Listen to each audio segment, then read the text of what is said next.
सावन के महीने में एक रहस्यमय कहानी जो मैं आज आपको बताने जा रहा हूँ।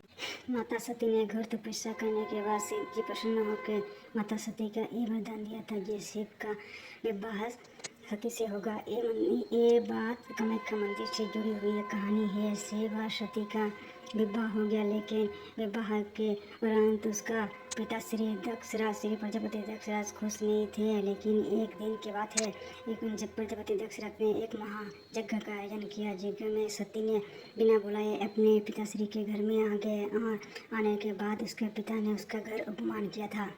माता सती ने ये संकल्प लिया यज्ञ के पास बैठ के, हे भोलेनाथ, हे भोले शंकर, अगर मैंने कभी सच्चा मन से भक्ति किया तो मेरा विनती स्वीकार करो।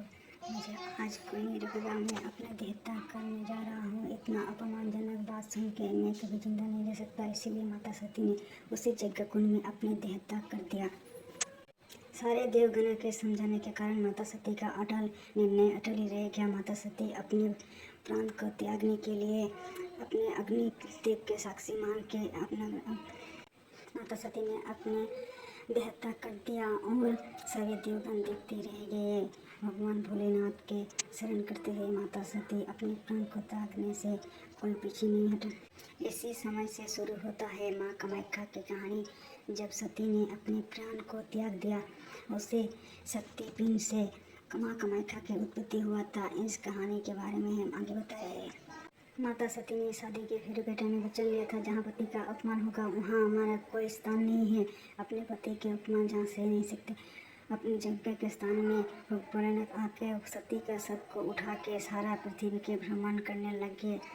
भ्रमण करने से सारा सृष्टि उथल पुथल हो गया। और ये बात भगवान विष्णु ने और देवगण मिलकर समस्या के समाधान निकालने से पहले इस समस्या का समाधान भगवान विष्णु अपने सुदर्शन चक्रों का समझा के भेजा। सती के शरीर को इतने आराम से खंडित करना जहाँ से भगवान भोलेनाथ को कुछ भी मालूम नहीं चले, और ये सुदर्शन जाओ और ये सती माता को शरीर को इतना धीरे से खंडित करना जिससे कि कोई पता न चले। इसका आभास तक भोलेनाथ को नहीं होना चाहिए। ये कारण ये सृष्टि का बचाने का सबसे बड़ी उपाय है। इसके उपरांत हम लोग कुछ नहीं कर सकते, और जो करेगा भगवान शिव ही करेगा। एक शक्ति कुंड के 51 खंड में विभक्ति कर दिया, और एक खंड माँ कामाख्या देवी के मंदिर में जो सती माता दुर्गा के रूप है उसके कमर के निचले हिस्से वहाँ पर गिर के और एक शक्तिपीठ के नाम में प्रचलित हो गया, जहाँ पूजा पाठ होता है। नीलाचल पहाड़ के ऊपर अवस्थित देवी कामाख्या के मंदिर है। वहाँ पर घने श्रद्धालु आते हैं और अपने मनोकामना पूर्ण होते हैं। सब मनोकामना पूरी करने के लिए आते हैं, और एक बहुत पुराना मंदिर है और यहाँ पर माता कामेश्वरी के नाम में जाना जाता है। यहाँ पर अपने मनों का सारी इच्छा पूर्ण करने के लिए श्रद्धालु घने धूमधाम से पूजा पाठ करते हैं। यहाँ कोई देवी मूर्ति का पूजा नहीं होता है, यहाँ माता सती का वाणी का पूजा होता है। एक कामाख्या देवी के प्रसिद्ध असम का एक प्रसिद्ध मंदिर है। जहाँ जहाँ देवी सती का अंगों का भाग गिरा है वहाँ एक देवी का मंदिर हो गया है। ये संगों के बारे में आप जानना चाहते हैं तो कमेंट बॉक्स में कमेंट करके बताना। आपका ऐसा कहानी कथा अच्छा लगता है तो कमेंट में बताना। मेरे चैनल से भक्ति का लाइक सब्सक्राइब करना और शेयर करना मत भूलना। ऐसे देवियों का मैं रहस्यमय कहानी आपको हमेशा बताती रहूँगी। ओम नमः शिवाय।